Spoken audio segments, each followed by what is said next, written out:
kayo po ay magtulong-tulungan, huwag matakot, mas maraming pulis na mabubuti.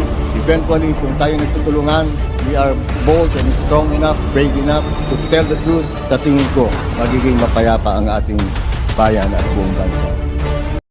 Hello mga kabungskis, welcome back again to another vlog. Ito po sa Busilak's Diary, hatid ang mukha ng balita. Comelec checkpoint tayo mga kabungskis. And tanongin naman natin muna si Sir about masasabi sa ating mga kapulisan sa ginagawang Comelec checkpoint. Good afternoon Sir, matanong ko lang po yung komento mo sa ating Comelec checkpoint. Okay naman, ma'am.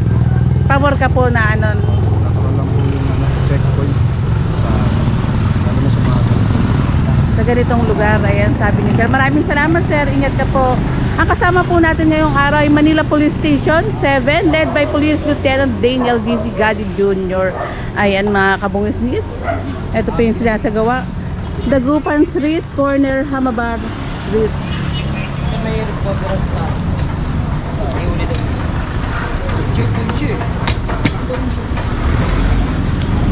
Sir, tanong ko lang po, ano masasabi niyo sa ating Comelec checkpoint? Okay naman, para maiwasan din yung mga, alam mo na, yung mga krimen. Sige, salamat, ingat. Ay, nakakalat po ang ating mga kapulisan.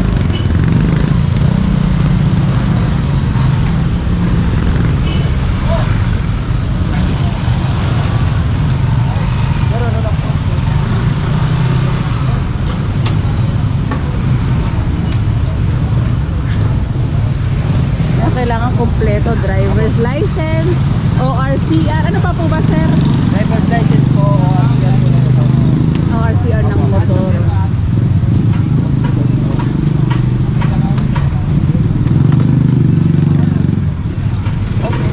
Okay, sira tayo.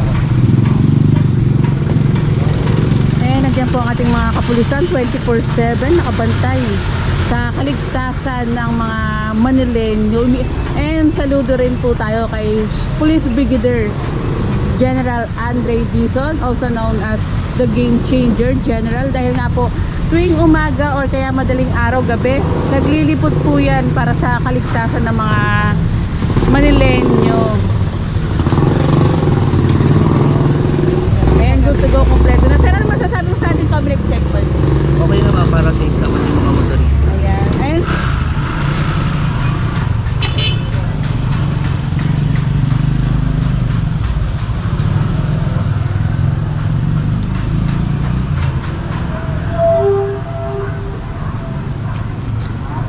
checking lang po mga kabungisis ng kanilang mga requirements, and kapag kompleto naman po yung dala ng ating mga motorista, good to go na po yan agad-agad.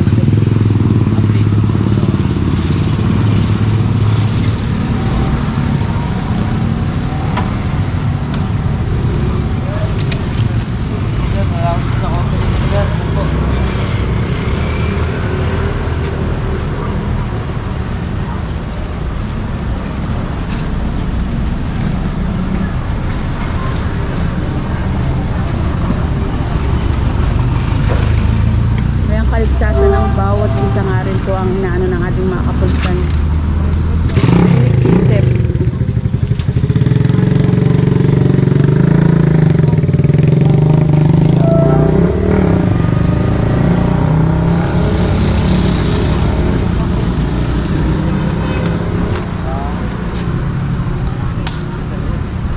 Eh, pang ano ka ba? Eh, pang-ticket ka ba? Wala. Paano yan? Ay, Eh, bait ni Sir ah. ano lang sir, papel pa lang. Pag kami ako tayo, ticket pa ganun. Labas. Ay, dapat hawak na nga rin pala yung ano requirements para hindi na rin matanggal nga rin po yung mga ganito, lalo na sa mga grab driver o kayo may mga dalang nga na mga nasa likod nila na wala rin dalang pang tali nga rin po.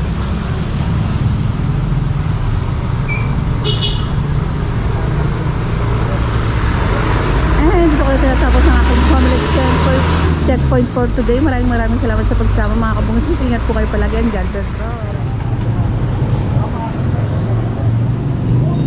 Oops!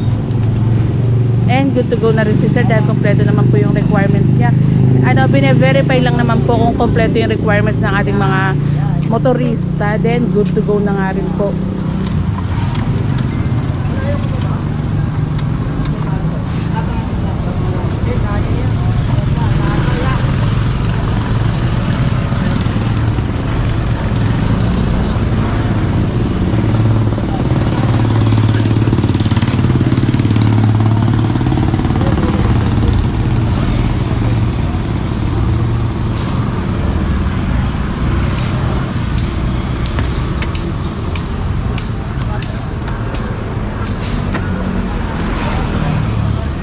Kaya ito po ang ating mga kapulisan na nakabantay po dito sa Maynila 24/7. Ang sabi nga po ni PB Gen Jose Melencio Sr. Taes Jr., Acting Regional Director ng NCRPO, the Chief of Police and Station Commander should get out of their air-conditioned offices and interact with the community to establish good rapport with the people. At ito naman po ang ginagawa ng ating mga kapulisan sa Maynila na nakabantay nga po sa kaligtasan ng Manileño 24/7 yan. Kaya makakasigurado ka. Yung iba na i-interview natin, panatag naman daw po sila sa paglalabas-labas, lalo na kapag gabi or kaya pag-uuwi.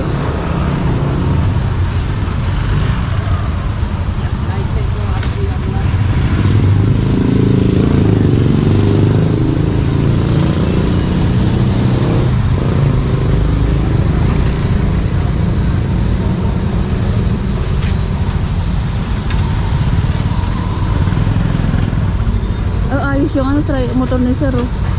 May nakalagay na bubong, lalo na pag umuulan, safe na yan.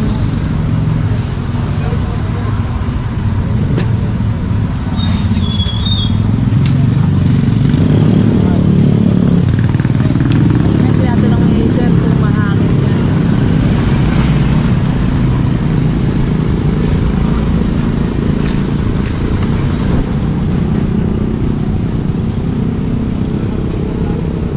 Lalo na pag sobrang hangin, parang ang hirap din na, parang nakakatakot. Ewan ko lang, never ko pang na-experience. Sir, ano masasabi mo sa ating mga kapulisan po? Okay po yung ganito pong may checkpoint po na talaga pong sinusuri nila kung lisensya po sa rehistrado po yung mga motor. Ayan, maraming salamat, sir. Thank you po. Ayan, pabor na pabor ang ating mga dumadaan nga rin po na sinusuri kung kumpleto yung requirements. Kasi mga kabungis, kung hindi po kumpleto yung requirements na yan, tsaka naka-aksidente po, wala po kayong habol. Kaya importante po itong ginagawa ng ating mga kapulisan na pag Comelec checkpoint, itong checkpoint po sa araw-araw.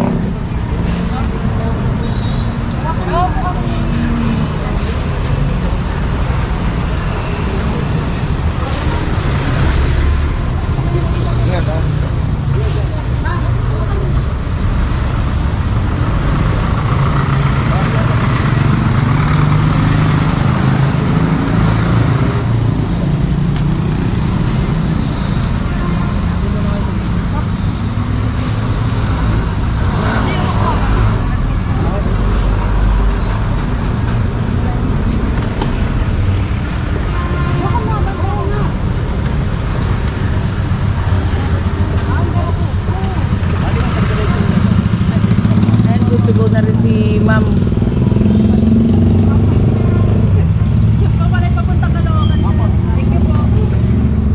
Ayan, kapag ikaw naman may katanungan, ma'am, matanong ko lang, ano po masasabi sa ating mga kapulisan? Okay naman po sila kasi nagsasagawa po sila lagi ng checkpoint para malaman din po kasi malapit na rin ang election po eh. Opo. Ayan, maraming salamat, ma'am. Kaya malapit na nga rin yung election. Kaya Iwasan din po yung karasan. Opo, ayan. Maraming salamat din po, ma'am, sa ano mo. Sinabi mo nga rin po kasi may mga nagko-comment nga rin. Ingat po, ma'am, na about sa Comelec checkpoint. Ayun, tama nga si ma'am, yung maiwasan din po yung kaharasan. Dahil nga po nalalapit na ang election.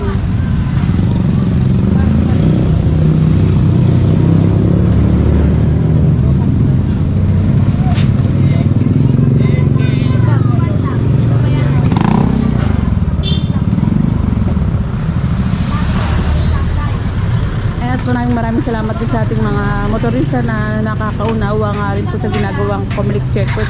Dahil ano lang, bine-verify lang naman kung complete yung requirements na dala ng ating mga motorista. Then, pagkatapos nyo i-verify, good to go na nga rin po yung mga ating mga motorista. Kompleto naman po, napapansin ko, kompleto naman po ang ating mga checkpoint po dito na dala ng requirements.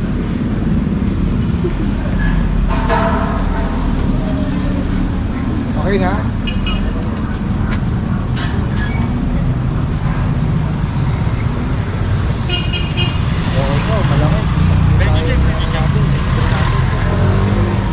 Salamat sa cooperation, sir, ma'am. Thank you. Ingat po.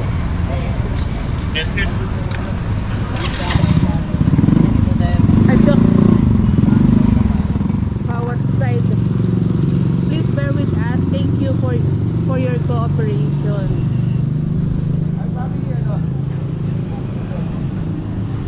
bine-verify lang po ang mga dala ng ating mga motorista, kung kompleto ng requirements o RCR license.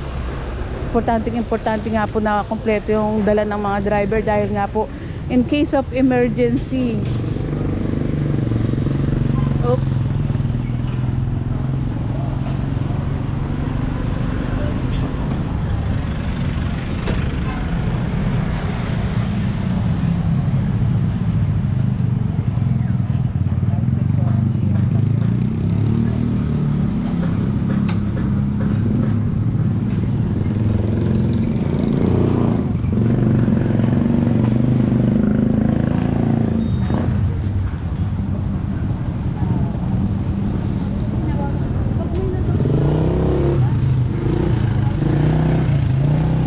Sir, matanong lang po kita, good afternoon sir. Ano po masasabi niyo sa sinasagawang COMELEC checkpoint? Ayos naman po. Kaya lang may konting katanungan siya. Ayan po. Andyan po ang ating mga kapulisan para May sagutin. lumabas sa LTO, hindi ko hanggang October. October pa po sir. Kasi marami sila yung mga iba. Yung ito yung BBC papunta na sila. Pwede pa yan hanggang October. Para klaro sa iba sir. Ayan sir, ano po masasabi sa ating mga kapulisan? Kaya sinasagawa lang COMELEC checkpoint. Isinasagawa rather. Ayos naman ma'am, mas okay yan para safety sa lahat. Para safety sa lahat. Maraming salamat sir. Ingat po. Ayun ang ating mga kapulisan ay nakabantay nga rin po sa sinasagawang COMELEC checkpoint. Minsan mga kabungus-gisa, pasensya na kung hindi rin tayo nag-interview ng ating mga kapulisan dahil nga po kailangan ang ating mga kapulisan ay alisto sa kanilang ginagawa.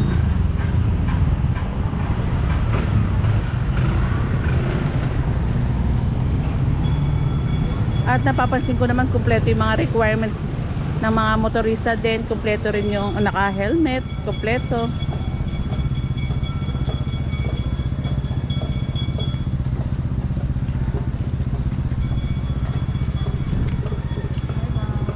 Good afternoon po.